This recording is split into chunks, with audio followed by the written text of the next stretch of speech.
Hello everybody, welcome back to the Bottom Line studio of Riga Business School podcast. And today's is a special episode. I'd like to say this guest that I have today, for me, is the most experience that I've had, and I'm really excited to hear what his thoughts is going to be on how to get most of Riga Business School. So before I explain who he is and he explains himself, I want to actually introduce you. So we have in the studio Viesturs Kuikovskis. And so Viesturs, how would you describe yourself in a couple of sentences? I would say that I'm a human being experienced in different fields of intelligence. I would say that today's person should be like a whole, in a sense that there are different capacities in which we operate. We operate in our IQ or intelligence side. Then we communicate emotionally. Are we emotionally engaged to other people? Are we, at the end of the day, are we fit enough to be able to keep up with the today's pace of the life? And I would say that I'm fine with more or less with each of them, as well as spiritual side of things that you don't forget that at the end of the day, we are without the spiritual part, we are. How we call it, a sack of bones filled with meat and blood, sitting on the hot rock that shoots in the universe with incredible speed, Wow. On top of that, what makes us human beings, That's, And by the way, by spiritual, you mean faith in God, or is that in terms of meditation and that sort of spirituality, finding yourself? I think that meditation is not really even part of spirituality. It's part of your physical health, I would even say. That our minds tend to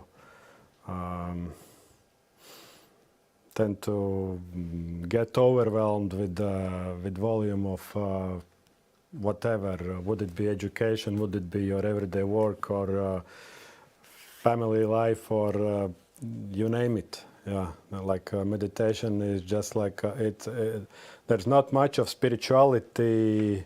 Of course, one can say there is, but it's also scientifically proven benefits in the brain capacity, let's say brain work capacity, if you do it regularly. So that's more like a necessity, or you can call it hygiene level of the mind. Yes. In a way. Yeah. But spirituality as well. Yeah, I do believe that spirituality would be saying that what we do in our life, it has the consequences beyond our, let's say, life. One can say that spiritual person means in something not yet discoverable or something, but on the other hand, it's also just seeing or trying to see bigger picture beyond today's actions, activities, whatever we do today. Yeah. So in a way, also philosophy. It's philosophy as well. Philosophy, I would agree to that. Maybe that's one of your keys, because I'll be honest, I was surprised because when we had our initial conversation through the phone, discussing this interview, then I didn't know. I had maybe a perception you were going to be.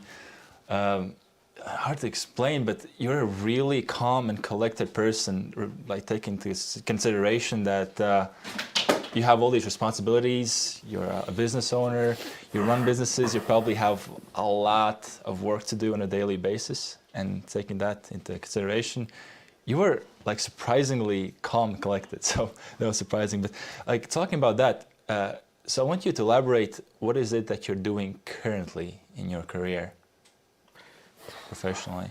Yeah, good question. Currently,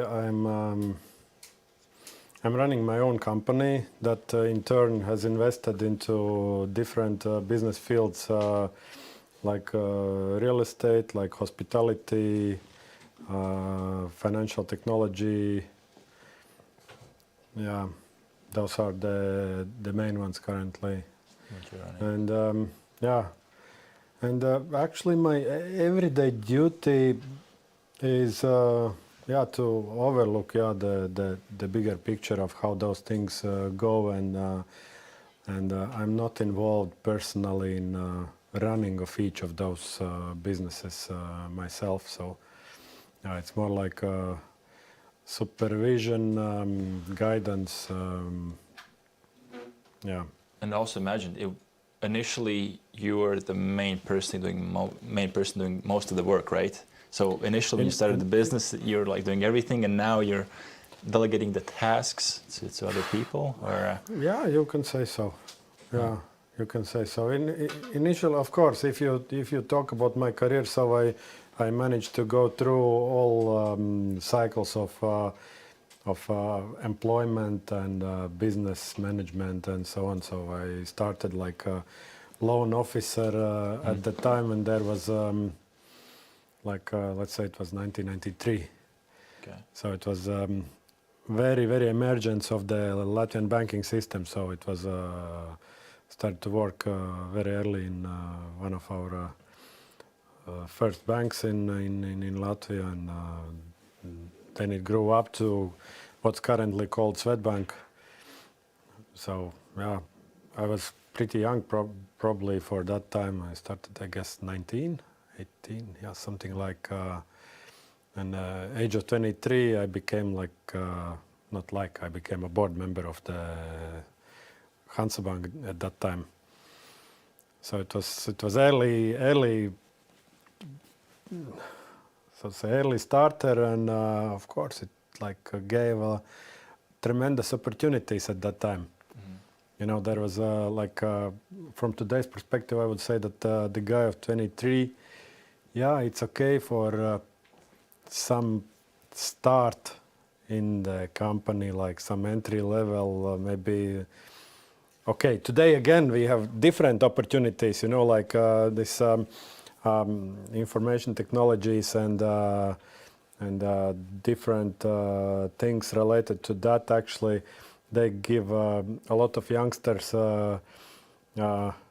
let's say, cutting edge competitive advantage over those experienced ones, because their brains just work much faster, and they are able to get tools, those things and tools much faster than, let's say, I would be able. So, and there are fields where you know, this 23 is like the last moment, probably even to do something.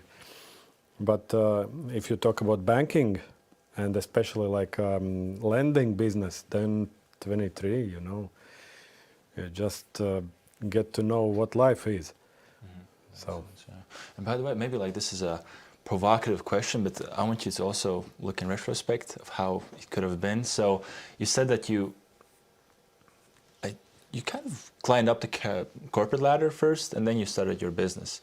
But what do you think would have happened if you maybe didn't go to university, maybe didn't first climb the corporate ladder in a company, but just started your company right off the bat, maybe after high school, maybe in middle school? How would that maybe turn out? It was actually that way. So we started with one of my classmates in 1991 or 2, I don't remember exactly.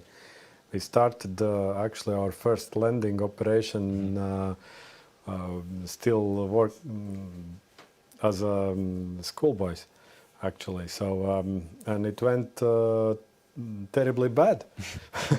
So it was. There were some very, very, very colorful events related to that, which I would not like to elaborate now online. but yeah, I would say that we learned the hard way, the hardest possible, I would even say. Way. What does it mean to do some things without knowing how to do it and consequences around that? I would say that I know how it works. So, terrible. Terrible. Yeah, terrible. Without the knowledge. Yeah, and then actually, yeah, when I went to bank, I was in parallel. I went for like my bachelor studies in banking. That time it was a banking college, which is now banking university here in Latvia. And I had to do it in parallel, and I had trouble becoming board member because I was still in the last year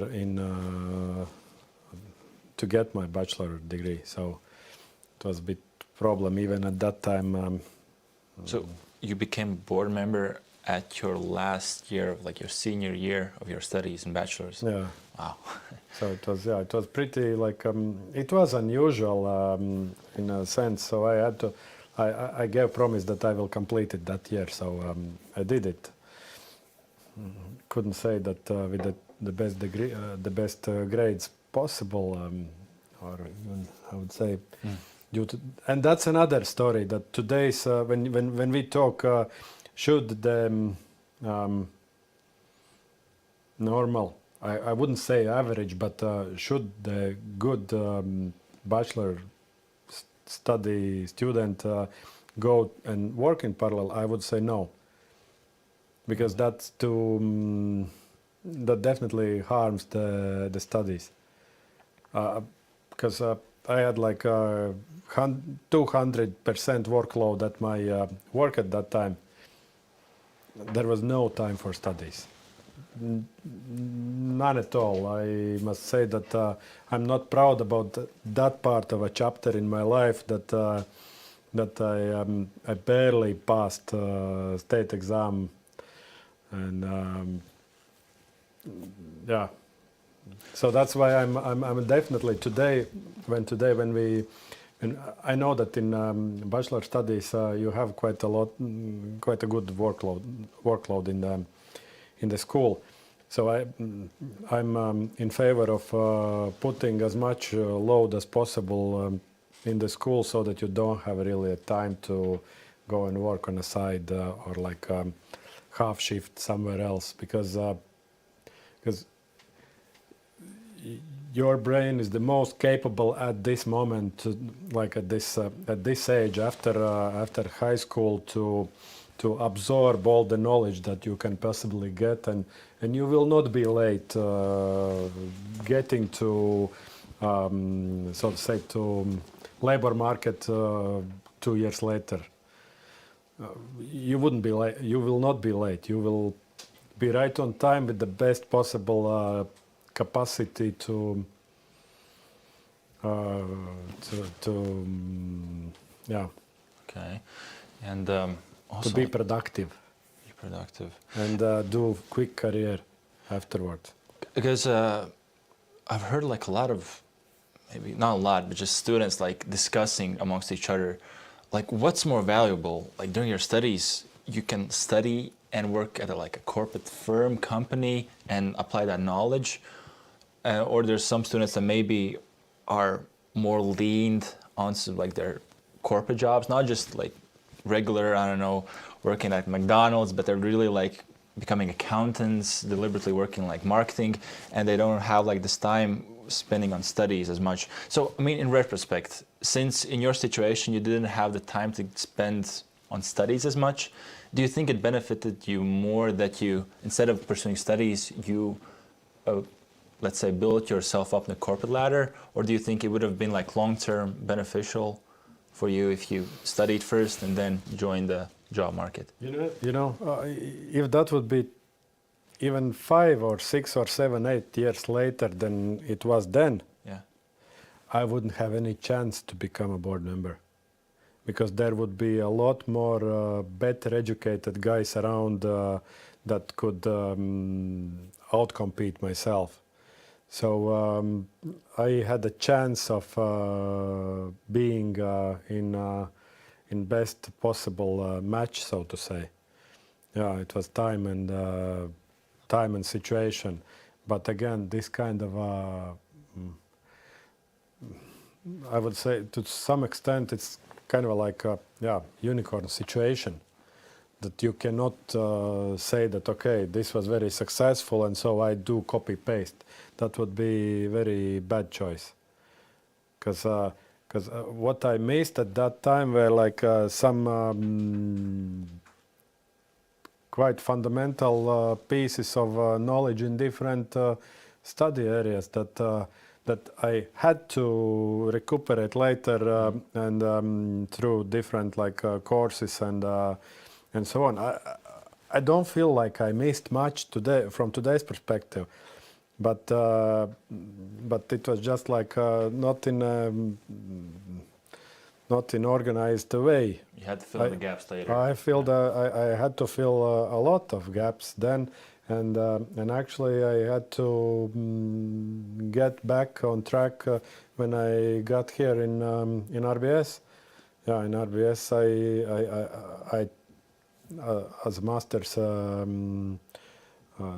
to study for a master's degree. So I actually put 100% of effort here to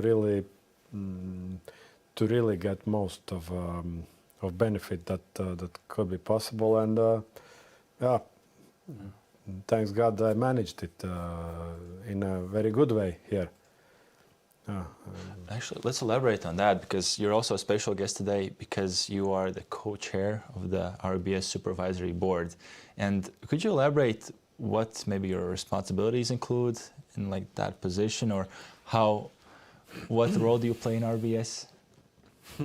No, in a sense, no. What's advisory board? The advisory board tries to set goals, strategies for the school, for the let's say long-run development. So we try to think where the school should be in 5-10 years, what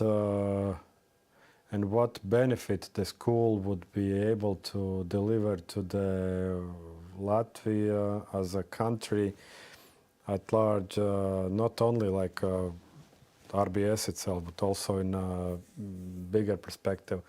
And also, I would say that it could go also beyond the borders. That's and this is what RBS is doing at the moment, actually. RBS, for many people, RBS is just, we know that we have a BBA, Beetle, and MBA. But do we know that this is only, let's say, half, approximately, of the total amount of or total number of students or people who go through the school? So there's another half already that is going through the lifelong learning and those microcredit programs or different other courses, etc., that delivers benefits to the society. Also, now, do you know that RBS stands also behind actually one of the biggest and one of the influential program that gives possibility for a lot of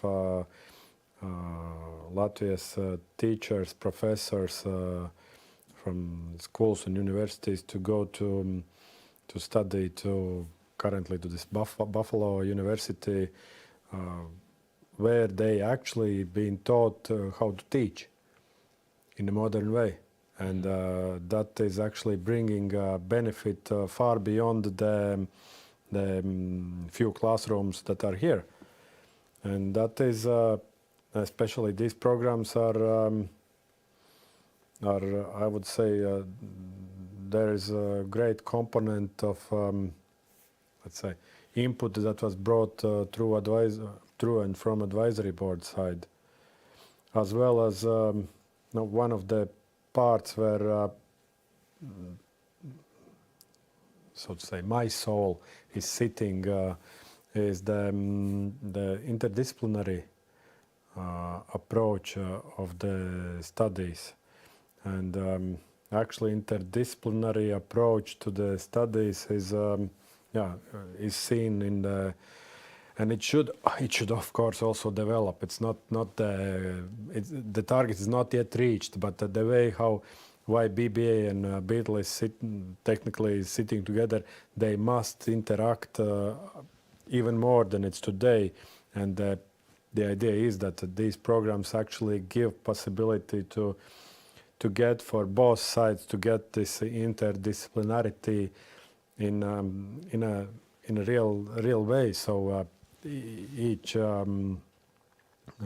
business administration student must be able at the end of the day understand and use professionally the tools, the modern tools of IT industry that is available. You know, that's really that is a very great value, and also for the BEATLE student, the knowledge that's coming from business administration side, and the subjects that are being taught here are very valuable for their future careers, to be able to actually develop new companies, startups, and be able not only to produce some crazy product, but also be able to move it to the market, to understand the economics of the product, to understand the implications to the companies that they are setting up, accounting stuff, and so on. So eventually, you know, you are building person that is more and better capable of swimming into today's murky waters. You know, as I would say today, you know, there are like business environment has a lot of opportunities, but also many of the new inventions, new IT inventions, they are, you know, you can create some nice product or something. You can make some, let's say, buzzy product that looks nice, but many things doesn't have actual demand, or actual real life demand, or real life economy doesn't need that sometimes.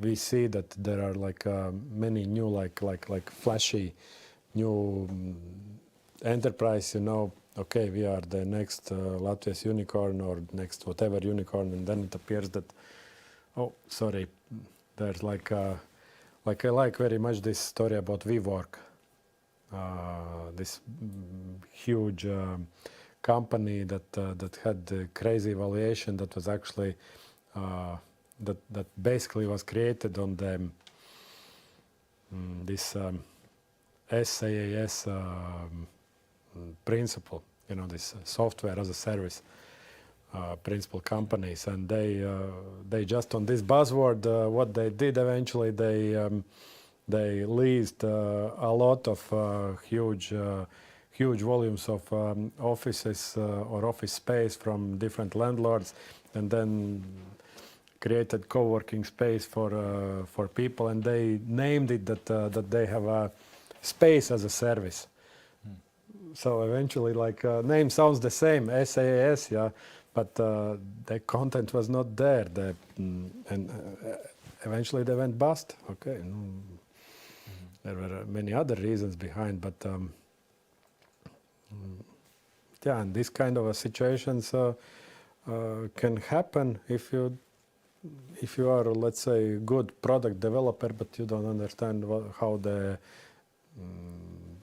economy works. Yeah. Also, I want to elaborate. What was maybe the initial vision, or maybe it still is? How do you envision, or basically, what is the vision of RBS of how BBA and BITL students should work together? Like, what's the ultimate goal of that? What could be like the perfect duo, or do they work on projects? First of all, I have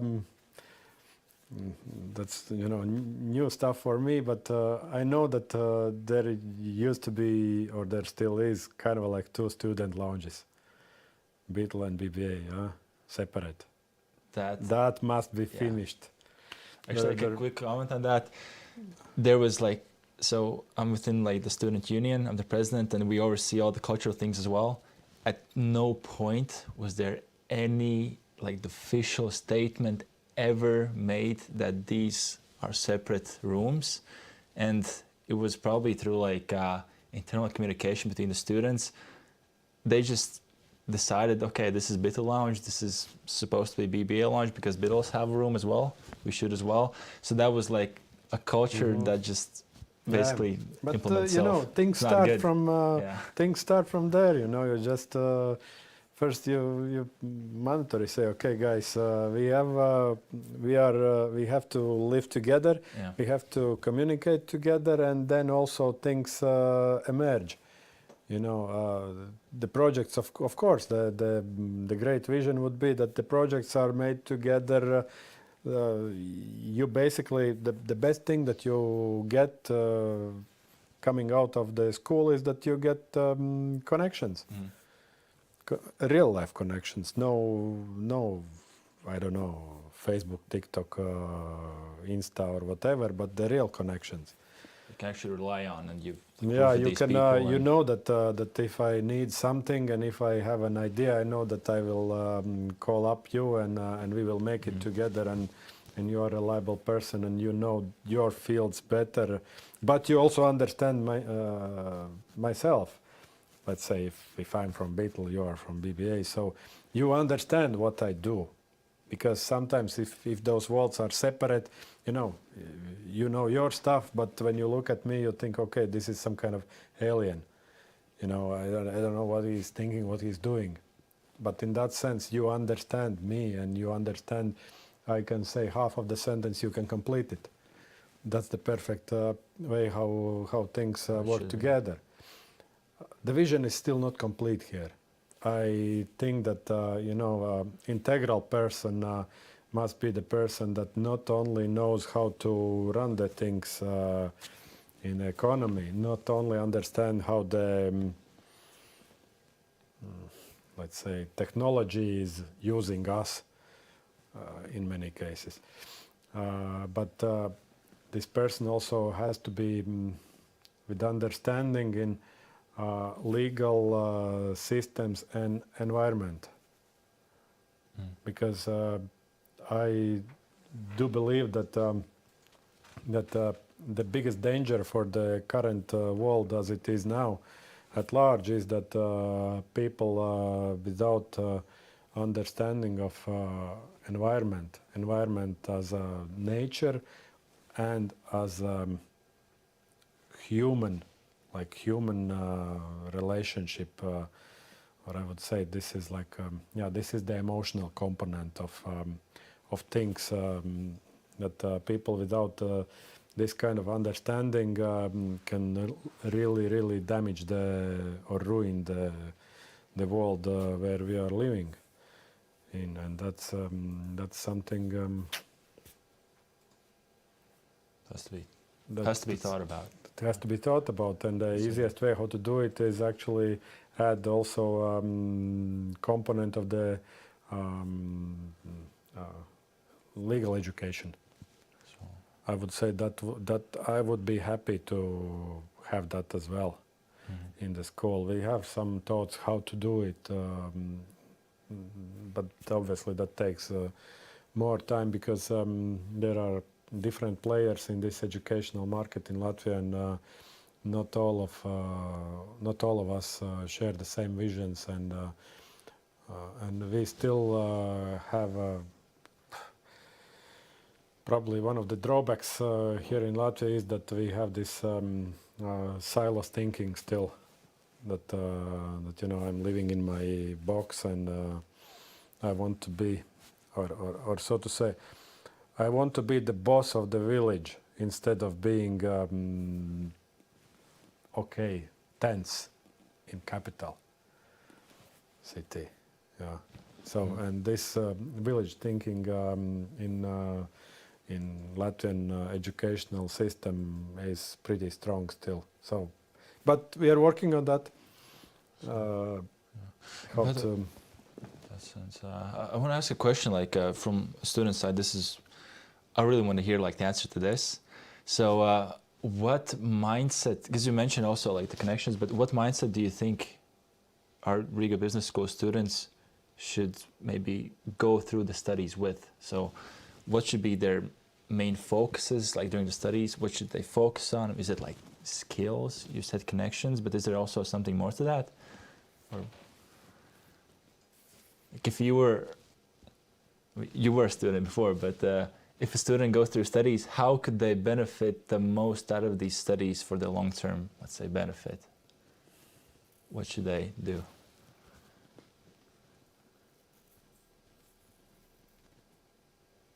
Good question. I will think about it. We can Sure. we can proceed. That's something not actually not easy to answer because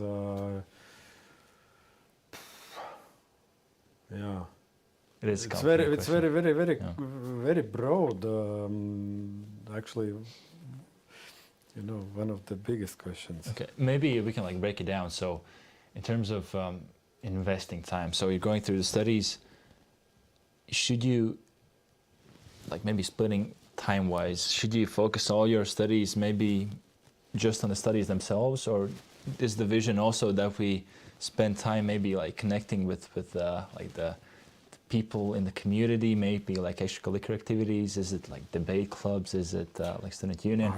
How should it like maybe distributed time-wise? Or how much should be distributed on jobs? Because I know like we study 8 months in this academic year. We have like 4 months, and how intense should that be? And like what should be the mindset, like time-wise maybe? I would say that definitely we need to spend time in the communities and understand the needs what the communities bring up. And I agree. When some moments ago you said that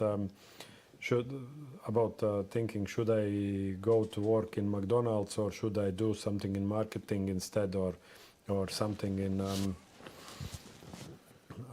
in some like more relevant area to my studies? I would say that theoretically each of those, there are no bad jobs actually. Each has its own value and value added also for individual.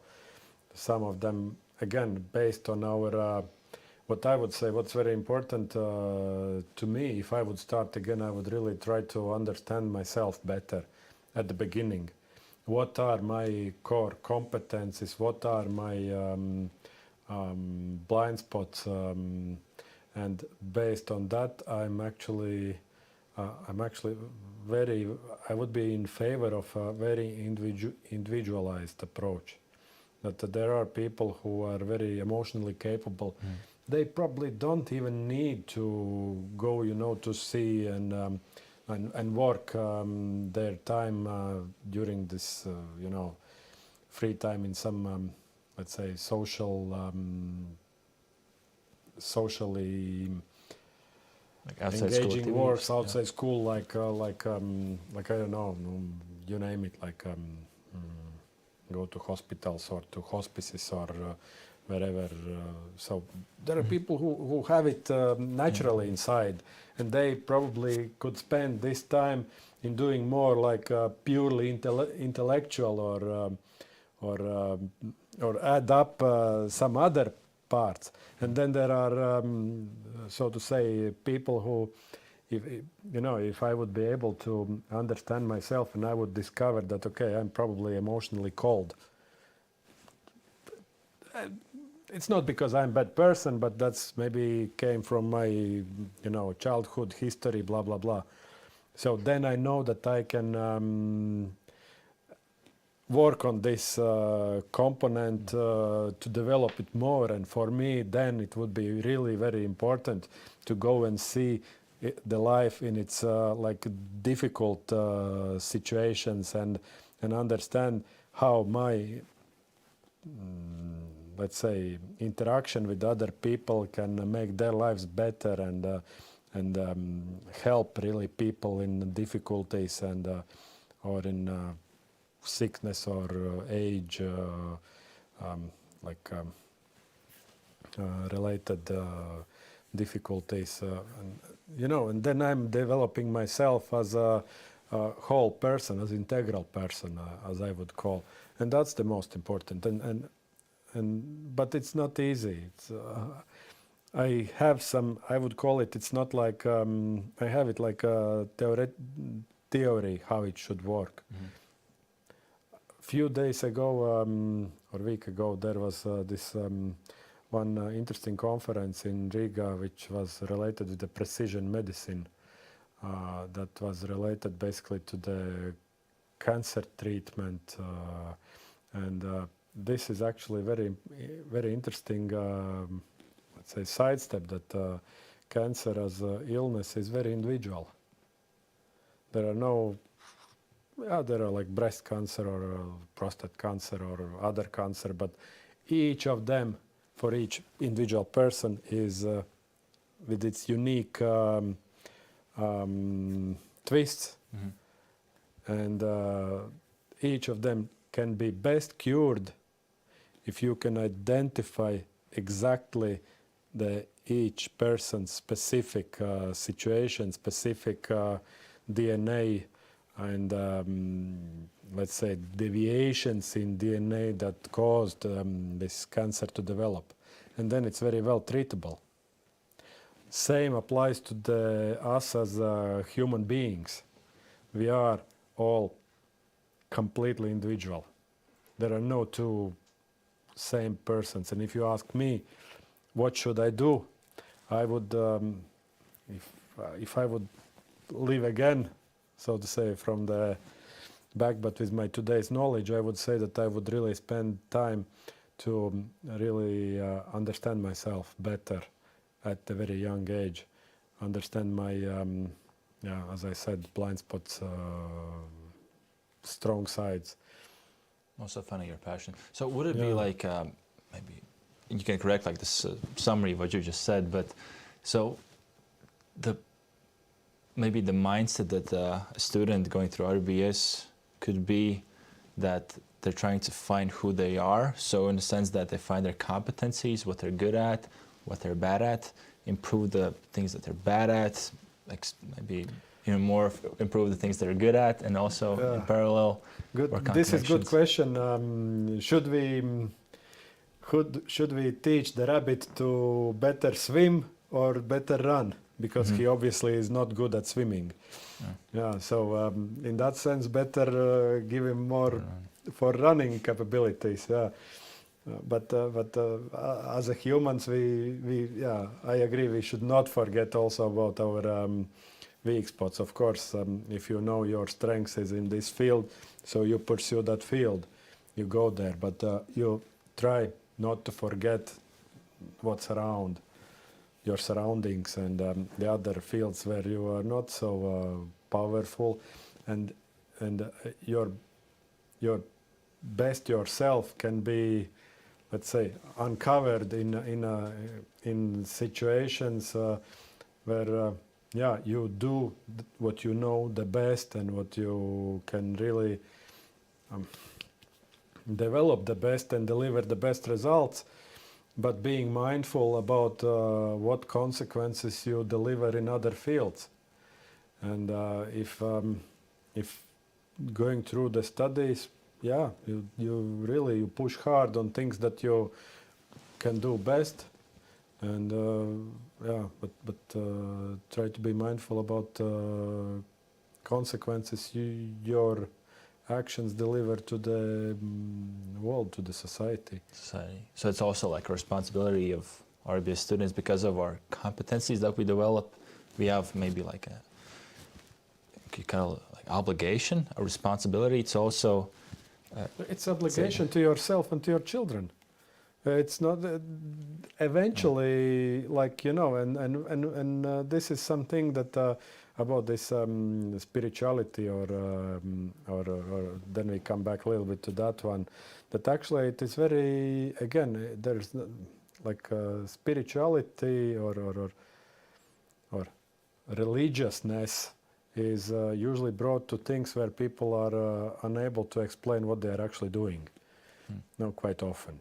And but how I gave answer to myself that what does it mean to be socially responsible? It actually means not do harm to yourself and to your closest ones. And if you and then there comes in the other which is basically the Christianity's cornerstone, you know, act to the other person like you would like to act to yourself. And it's actually then it's very easy. Then there's no big science behind it anymore. It's very, very rational and simple. You know, if my activities, you know, harm other people, then in turn they also harm myself. So, and I don't want to harm myself. If I look in the long run, you know, if I harm other people, I create tensions, negativity towards myself, and that can play back to me in some longer run. Why should I do it? If I see a bigger picture, if my and it's a question that we actually try to do in this school as well. You know, think and work to extend the horizon of our ability to see. You know, if you have a long horizon, then you see that your activities, if they harm or damage environment or other close people interests and so on, they play back to you somewhere there. And many people do stupid or harmful things just because they have a short sight of their horizon, and they simply don't see that it will play back to myself. Very like very simplified probably way how to look at it, but it helps actually explain also, you know, this bigger context in which we live. You know, we live in Europe. Europe, no, it is in a sense like from thousands of years ago. It carries this Christianity message, yeah, and just it was lost for, I believe, 2,000 years, and now it's theoretically has potential to come back in a very simple way. How to see it. Just how we see how the greater good actually works directly to myself. Yeah. So, and then the question, you know, why do you spend your time, you know, pro bono in that field or in that field? Why do you spend your time in, I don't know, RBS Advisory Board? I feel that will give some fruits to myself at some distant future, which probably I just don't see when and how exactly, but I see it's giving. Well, no good deeds become unnoticed, basically. I believe so. Yeah. Wow. We're running out of time, but we actually had the customer question, a viewer question. So this is from, I hope I'll pronounce this somewhat correctly, but Sandeep Kumar, and she asks, what about job placement opportunities or job chances after MBA from RBS? So I imagine like when you graduate MBA, what maybe could be the job opportunities or job chances that could derive? That's a general question. Quick answer, I would say that after graduating BBA, you should be looking for a job. MBA, I would believe that is already, it's useful to do MBA when you have already at least some job experience. So it means that it's good to, that if I, as I said, BBA, try not to combine with the full shift. Yeah.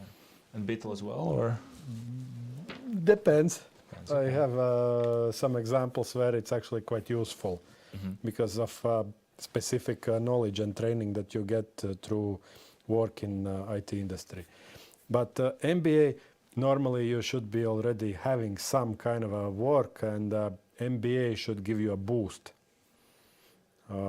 in a career. So it actually to bring you to give you opportunities in the next level.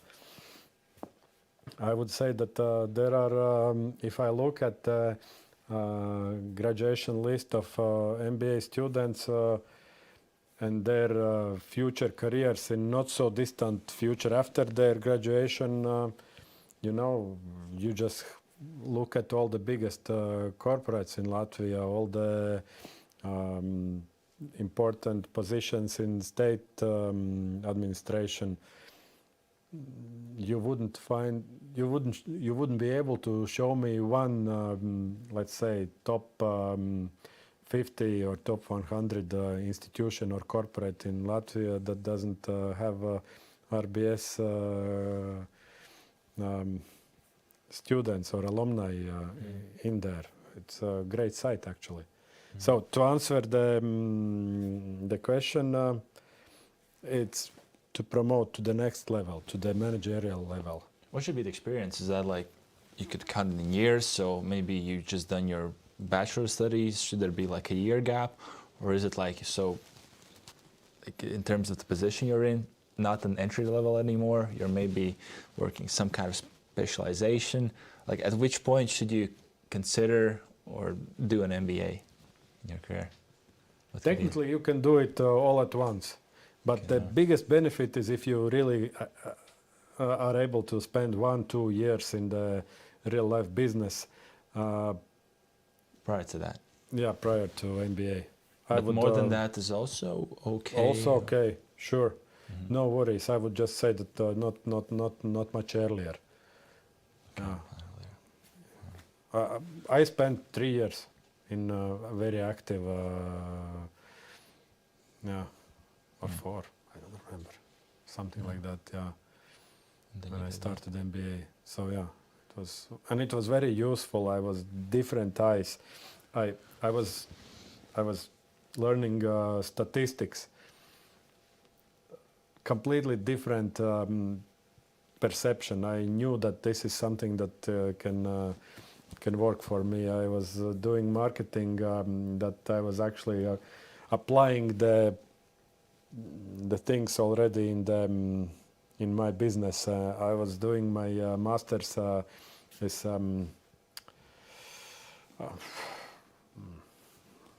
final this year? No, not year, but master thesis. Okay. Yeah, and that was exactly for the actually I was actually doing my business in parallel with the same. So thesis was complementing my business research that I was doing, and it was really useful findings, and I applied all the knowledge that I got here in the school. So that was the biggest value of the RBS for myself. I really applied in my final thesis here. I did probably one of the best research that I have done ever. And it was, I would say I wouldn't be ashamed to bring it up today and look and read show it. And even after all those years. Yeah. No worries at all. Wow. Okay. Awesome. Thank you so much for joining us today. And from all this conversation, I hope like the viewers also found it as insightful. But maybe this should have just been like the first episode, because why study at RBS, and you just explained everything, like the vision. So thank you for that. And by the way, maybe what could be a way that viewers can maybe message you, contact you if they want to, maybe ask some questions? Where could they reach you? I guess that LinkedIn or? LinkedIn, of course. Yeah, LinkedIn is the easiest way probably. So LinkedIn always available. Okay. Yeah, there's email as well, and no problem at all. Okay, great. So thank you for joining us today, and to the rest of the viewers, see you in 2 weeks on the Wednesday again at 4 p.m. the American way. See ya. Thanks.